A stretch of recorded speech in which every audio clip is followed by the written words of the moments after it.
Hello everyone. Let's take a look at what I've got up here on the bench today. This is a PowerBook G4 17-inch, and it's kind of a special one. It's not special for the reason you might think if you know a lot about PowerBooks, which is the high-res screen. This is not a high-res model, and I'm kind of bummed about that, but that's fine. That's not what makes it special. The thing that makes it special are maybe you'd say superficial things. It's in very good shape, first of all, which for a PowerBook of any age, and also the pre-unibody MacBooks that look basically the same as this, it's very hard to find them in such good condition. And I'll go around the whole thing and open it up and turn it over. We'll take a look at it. The thing that makes it special, otherwise, is that I saved it from the recycling bin. This thing was destined to be recycled, and some of you might think that's kind of lame that I think that makes this special, but I think it is, and damn it, it's my video. So, 2 days after this thing, when I found it in the recycle bin, it would have been taken off to the e-waste recycler and destroyed. And I think that's kind of a shame, given it's first of all the most powerful PowerBook G4 Apple ever made, PowerBook of any kind, for that matter, and it's just in such great shape, so it would have been a shame to see it go.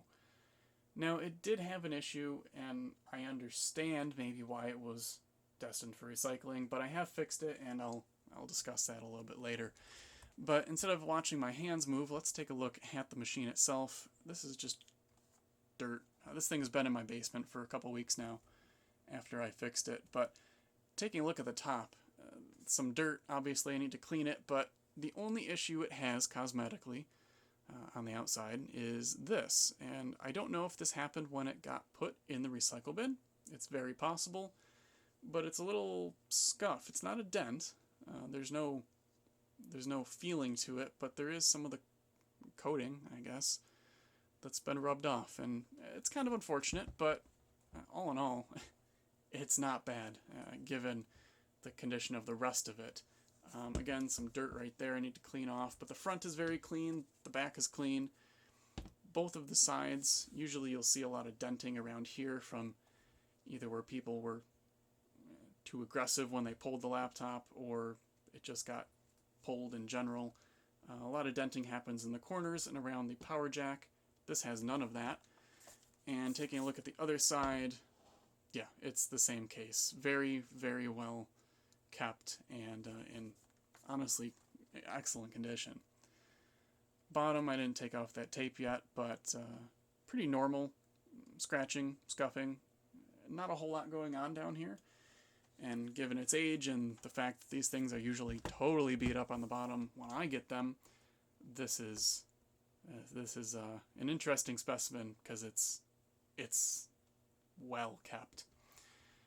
Take a look on the inside, and before I do, I wanted to discuss what I meant when I said this thing is special because of its condition. This is probably a 92 to 95% condition laptop, out of 100, of course. That's kind of an arbitrary way of scoring it, I guess.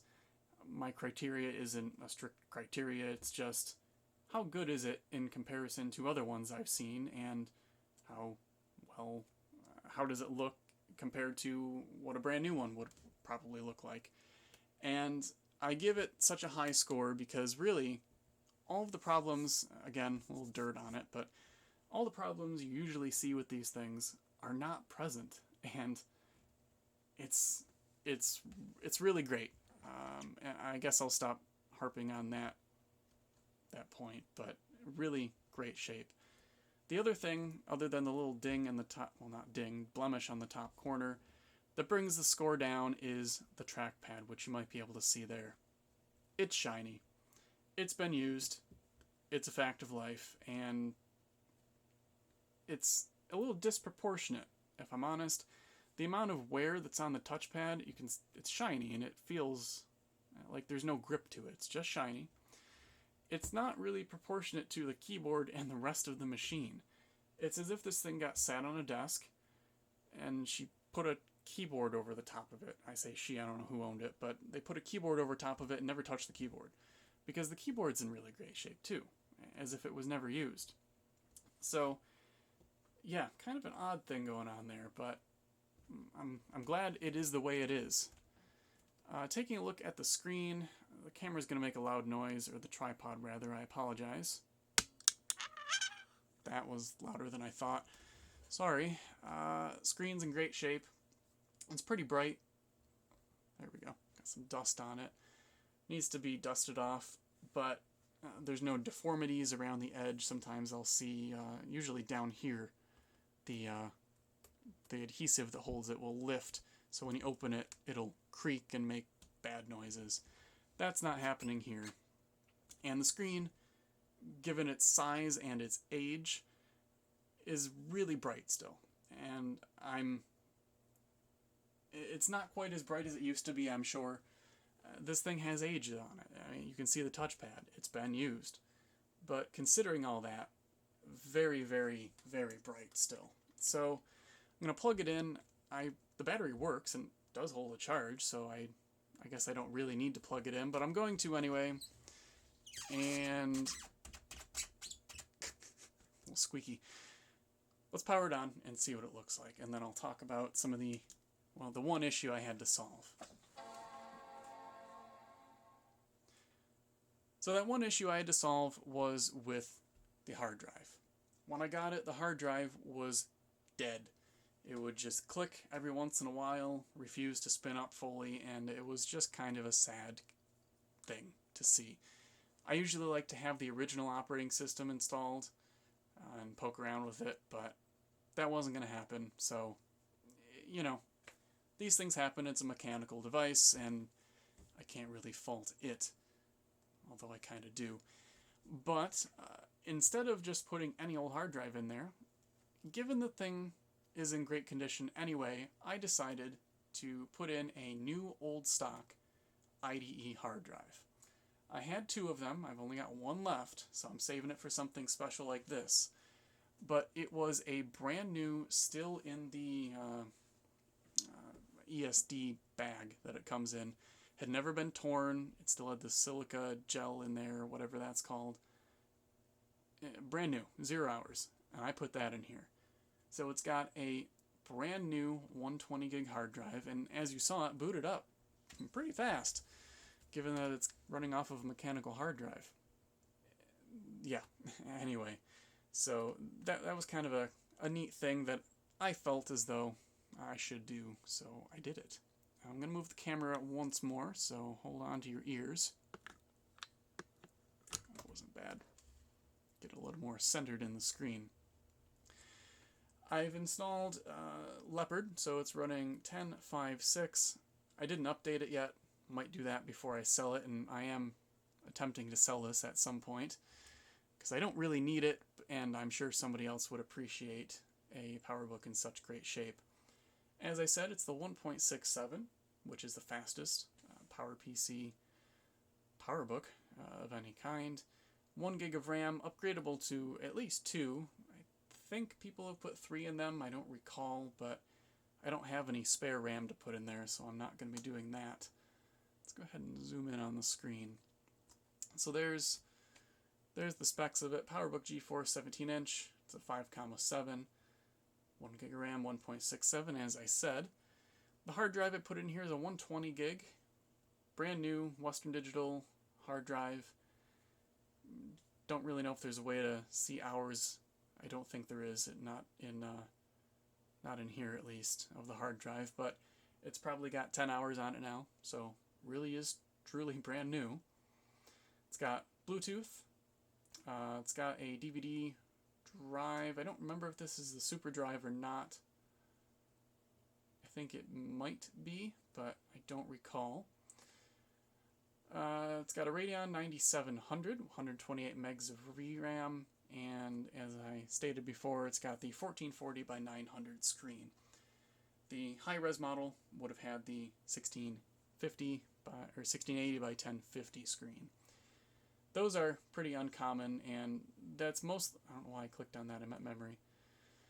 Mostly due to the fact that when this thing was released, it was a little bit before the high-res model was released. And when it was coming time to release the high-res PowerBook G4, it was just a couple months ahead of the introduction of the MacBook. So for most people, it really wouldn't have made sense to spend a crazy amount of money, and trust me, it was quite expensive, on a high-res high-res PowerBook G4 when an Intel-based machine would have been released not long after and would have been a lot better and probably for a comparable price. And as a result, those high-res models are quite uncommon, the result of not only the price, but when it was released. Unfortunately, I've never come across one of those in the wild. I hope to someday, but that remains to be seen if that'll ever actually happen. Battery does hold a charge, and I forgot to check what it was when I fired it up. You'll probably see that in the video, but I hadn't plugged it in prior to that, so it was charged to 99%, and I assume it got down to maybe 80%, so it lost almost 20% just sitting here over 2 weeks, which isn't terrible. It's not that great, but I mean, it works. It's not like that's a false reading. It does hold a charge, and it does so for, well, at least 30 minutes, which is all I've had it plugged in for. So yeah, that is the PowerBook G4 17-inch, 1.67 gigahertz in very good condition. I don't really know what else to say about it. This was really more of a documentation of this thing's existence and a little bit of bragging on my part, because a lot of people do like these 17-inch G4s, and especially in such great shape. Those are kind of sought after. So that is it for this one. I'm going to move the camera down and I guess end the video here. So I thank you very much for watching. I hope you enjoyed taking a look at this G4. It's not often that you see these, and I think it's important to kind of take note that they exist and share them with people who might not be able to obtain one of them, so they can appreciate it as well. Anyway guys, that does it for this video. Thank you very much for watching. I hope you enjoyed, and we'll see you whenever the next video happens to be.